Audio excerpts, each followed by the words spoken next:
Greetings, my Israelite brothers and sisters, heirs, joint heirs, adopted, grafted, natural, spiritual, however you may come. Today's date is August the 23rd, I believe, August the 24th. A lot is just going on, so I want to say hello to everybody that is about to tune in. Today is Friday, August the 23rd. It's about 3 o'clock p.m. And we're going to have a very interesting car cam. We're going to have some discussions on a couple of things and just kind of get your feedback. First of all, let me just say this. I did learn that what's happening with YouTube is the instant messaging. It's not going to affect the chat room. There are changes. It's going to take place September the 18th. It's not going to affect the chat room. It's not going to affect you leaving comments on the video. So we're good. We're going to be fine on in terms of that. So I just wanted to kind of leave that to you so you can understand what will actually be taking place. So many people don't use the messaging, instant messaging, so it's something that's underutilized. Probably something that they were creating in a lot of space for, but it just didn't work. So that's that. Let me apologize also for last night because I was supposed to come online with Brother Divine Prospect, Ronald, issues, and I could not come online. So we're going to have some Tuesday we did some Q&A. It was like one of those Bible studies that was just really kind of impromptu, and we kind of jumped into it and stuff like that. So we may go that direction tonight. Um, Not quite for sure, but Bible study is really good when I'm really giving you what you want to know and what it is that you want to learn. And that's what makes Bible study productive. Sometimes you have to have just a session where you find out what uh, the student's interest is. So we may do that tonight. But now, let me tell you what I want to talk about just for a few minutes. Uh, this is a touchy subject, very touchy, but I want to touch on it. The 400-year anniversary. The 400-year anniversary. I think that the expectation of it being 400 years or people eluding that it's the 400 year, is it when Abraham's prophecy, was it when they were in Egypt, or is it today?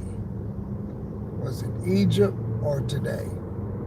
And I want to touch on that because, again, it's a very, very touchy subject. And sometimes I do that. Sometimes I go down that path. And right now I want to go down that path.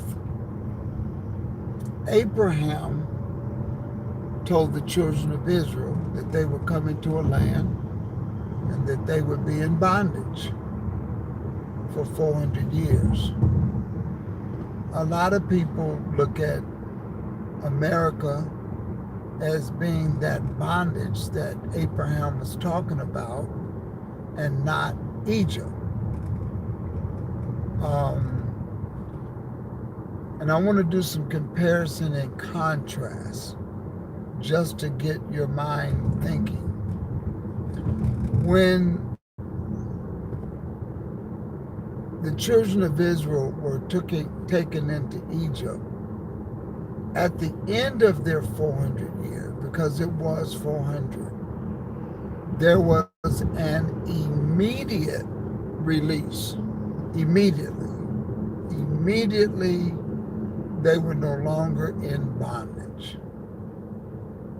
They were no longer in the land of captivity. The release was literally overnight. Literally overnight. A government decree was done immediately. Now let's think about how fast our government can work if they need it to work quickly. For instance, there's something called the executive order.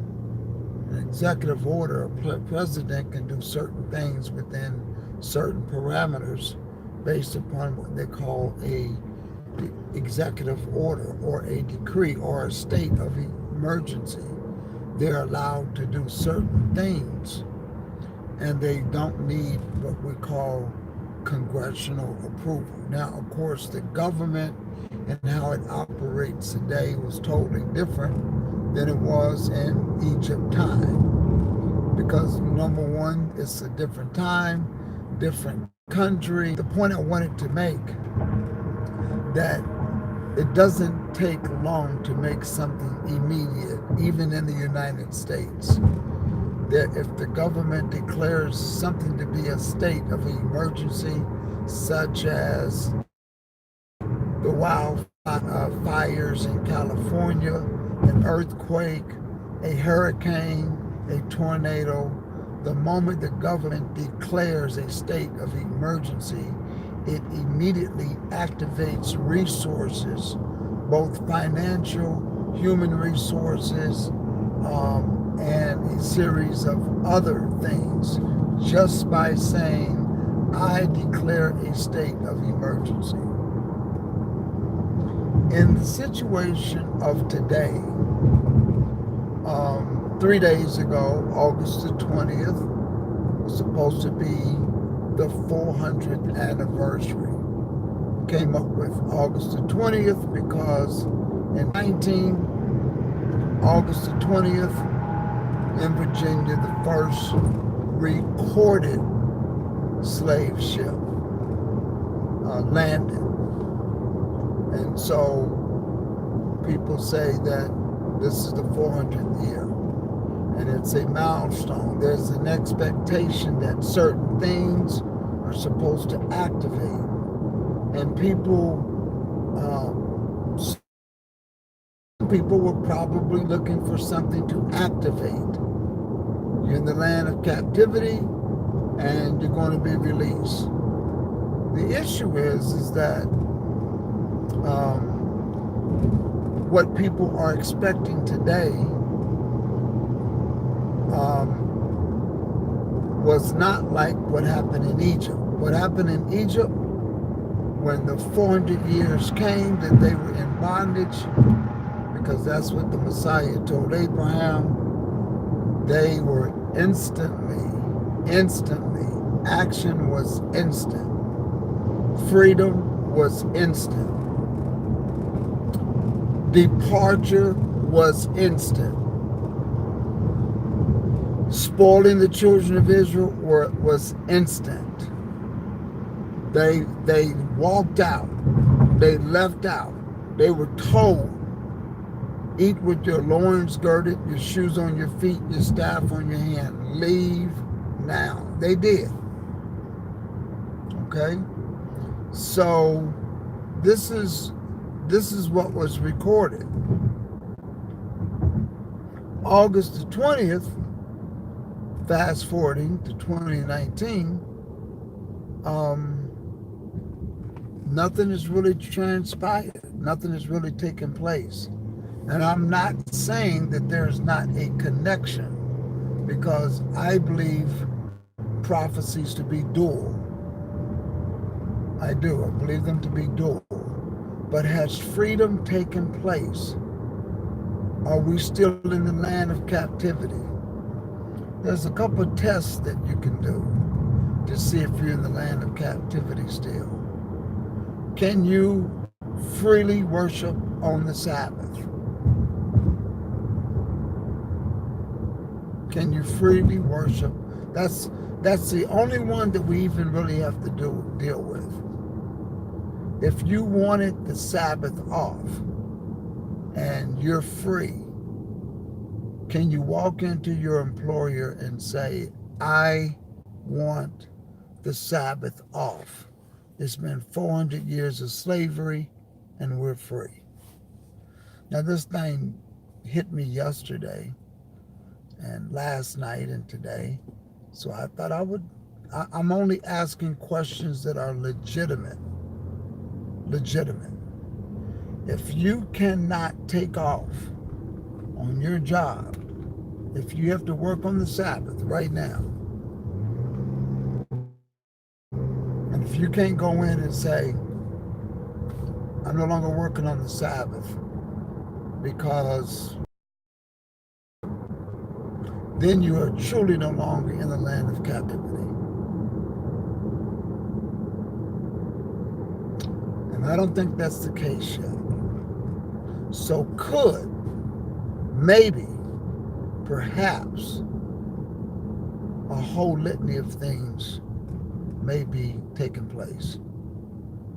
Now, I will say this. Whenever the government declares something, I don't take it lightly. I don't take it lightly.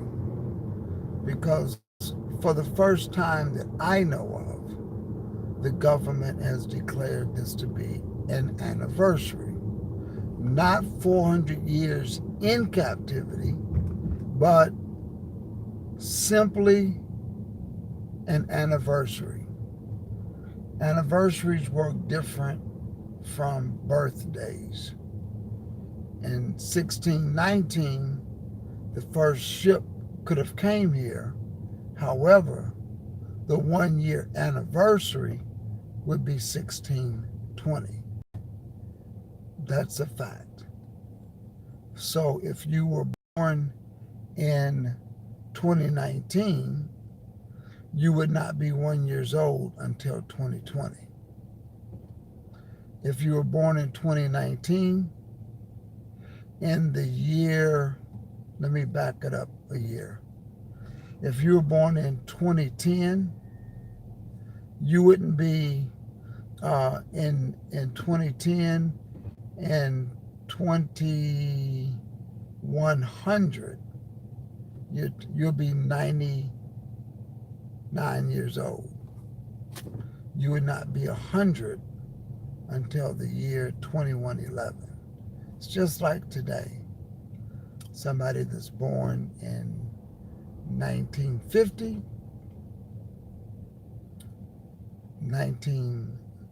they won't be 10 years old until 19, and I'm sorry, I'm running into some heavy traffic here, and I gotta find a way to get over. I don't know how I'm gonna do that, but I gotta find a way. So that being said, I wanted you just to kind of follow the logic of where I was going at with this and stuff like that, because it becomes a little difficult and a little challenging of how these things are to be handled. How do we go about it? How do we come into play with this? How do we, is it 400 years? And I think Brother Benaiah Israel brought that up. He really brought that out. Are we in 400 years? And the answer was no. 400 in captivity. But also, the question is it the 400th anniversary? The answer to that question is yes. It is the 400th anniversary. It really is. It's the 2019. It is officially the 400th anniversary. Abraham said that the children of Israel will actually be in captivity. Technical points.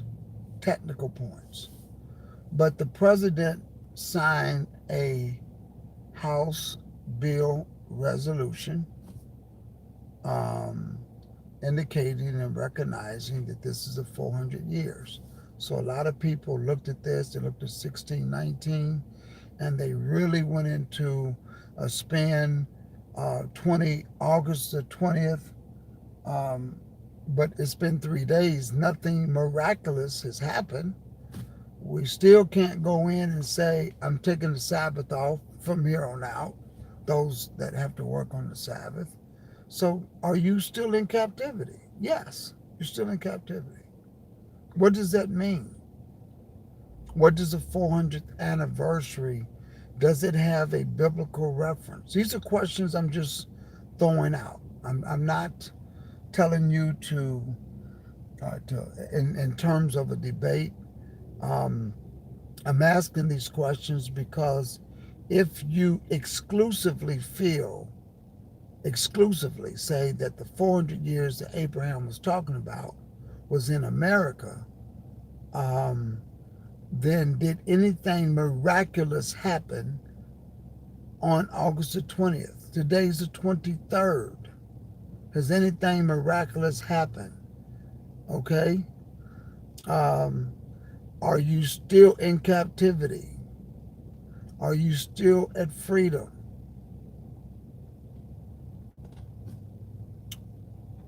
Are you entering into freedom? These are just questions I'm throwing out. That's all. I'm not telling you to pick preference in this. I'm just simply throwing out questions.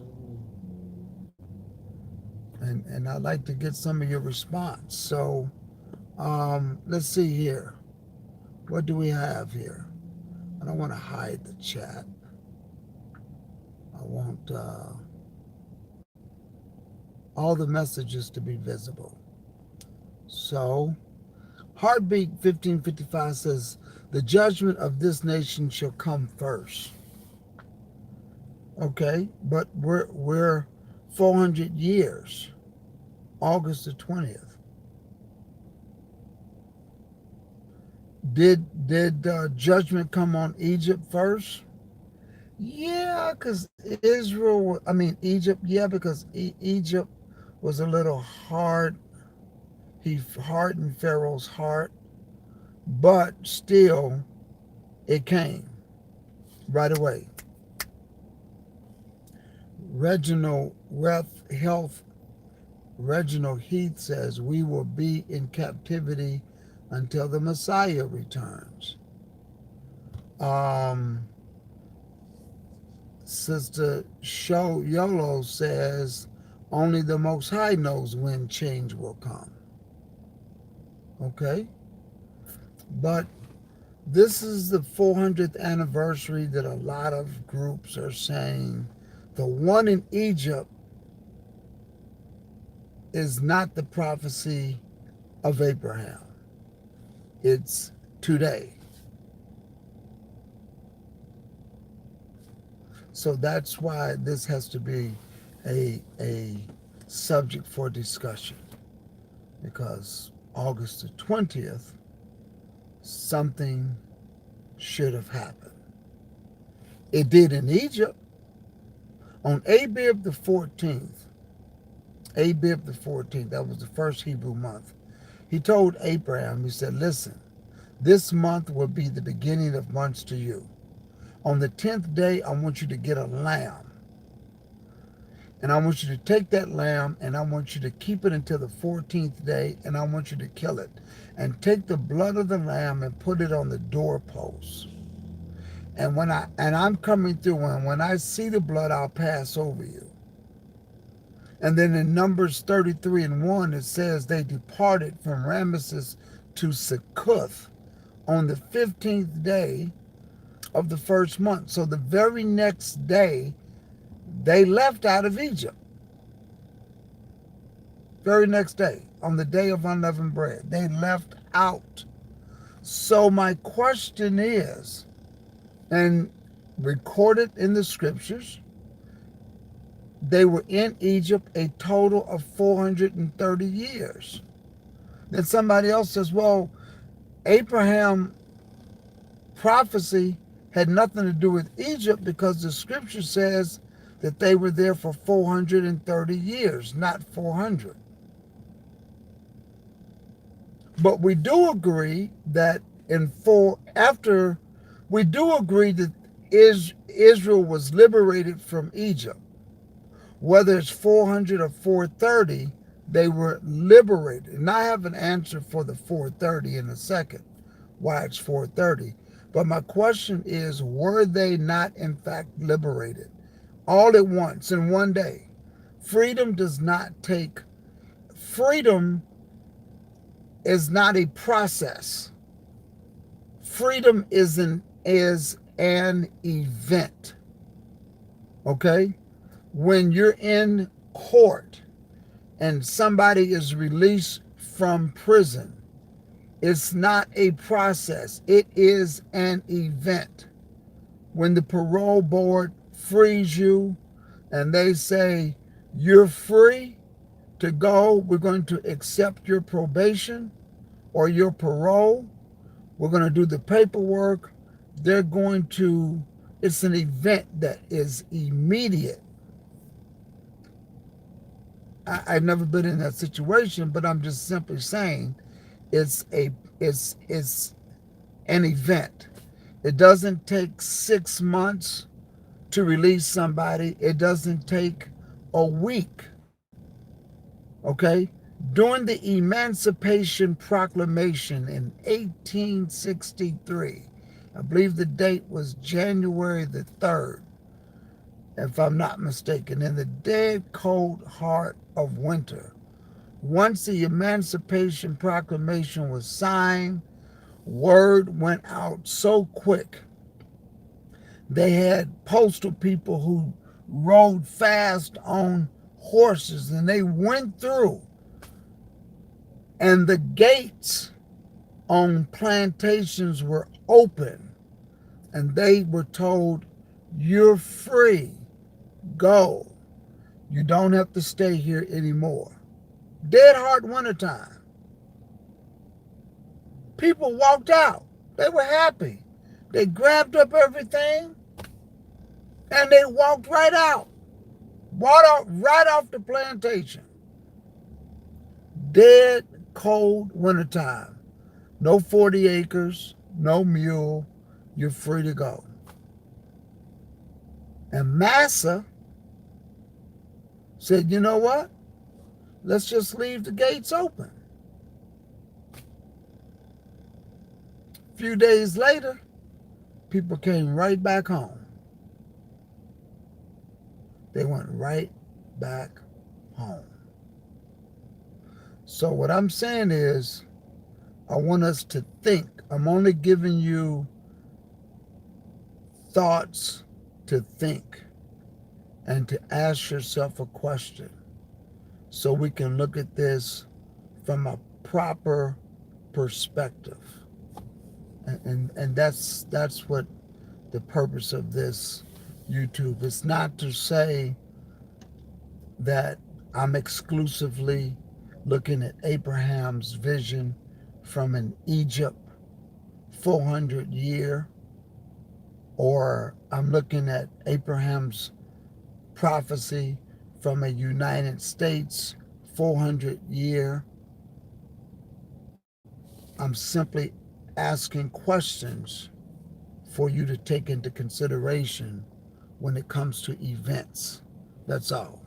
Just asking you to look at it and to take it into consideration. And this is how we have to be productive in looking at this. You all give me 1 second. I'm going to simply move my phone down just a little bit so I can get a little air behind it. So that's my question. That's all that I have. I just simply want to know what it is that we do. What it is, which one are we looking at? And that's it. It's just that simple.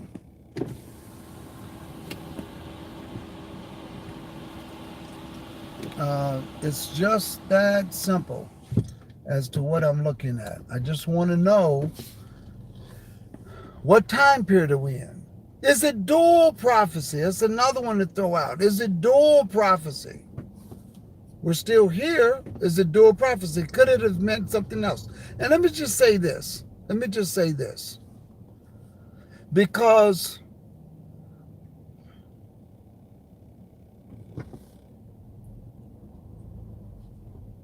when Daniel read the scriptures, he thought something, but when it did not happen, he went to prayer. And he says, something's wrong here. Something's definitely wrong here. And he went to praying. And when he went to praying, I'm just fixing my phone here for a second. When he went to praying, what he did was he prayed. He says, I don't quite understand this vision. I don't quite understand this dream. I don't understand why the 70 years are not up.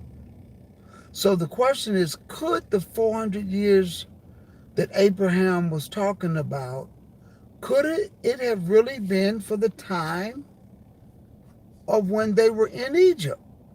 Now somebody says, what about the 430? One scripture says that they were in Egypt for 400 years. You have an incoming call. And well, I can tell you, Joseph was there initially, and they were there peaceably. They were not taken into captivity, but their total time in captivity was 400. If you look at that scripture very carefully, it will tell you that they were in bondage for 400 years. They were in Egypt for 430. That's a big difference. In captivity is what it is. And what we do know, Egypt or Israel was in Egypt's captivity for 400 plus years. We know that. And being that that's the case, we know that 1619 and today, some people might say, well, wait a minute, what happened to the Emancipation Proclamation? We were set free then. So you got to throw that in there. But technically, are we still in captivity? Yes. And we're going to be in captivity. Ronald Heath asked a very important question. We are probably going to be in captivity until the Messiah returns. And when I mean by captivity, Israel is not a nation. Israel will not be a nation until the Messiah returns and gathers Israel one by one and establishes his kingdom here on earth in New Jerusalem, in Jerusalem. That's what's going to happen. So I'm just broadening your perspective on the 400 years. That's all I'm trying to do. Because again, it's been 3 days. If a decree was given out that says, hey, I'm giving everybody $1 million that wants to leave. We got a league of understanding with Ghana, Nigeria. They're taking people back home. They're welcoming them. All of the African descendants of slaves. And you can go back home. And you can have dual citizenship. You're free to go. There's airfare. There's all of that. When Egypt let Israel go, they opened the gates. They gave them and spoiled them with their money and their jewelry. Spoiled them. That's what they did. Well, we may pick this up tonight. I don't know. We may pick this up for tonight. But that being said, I want to say it to all of you all. Peace and shalom.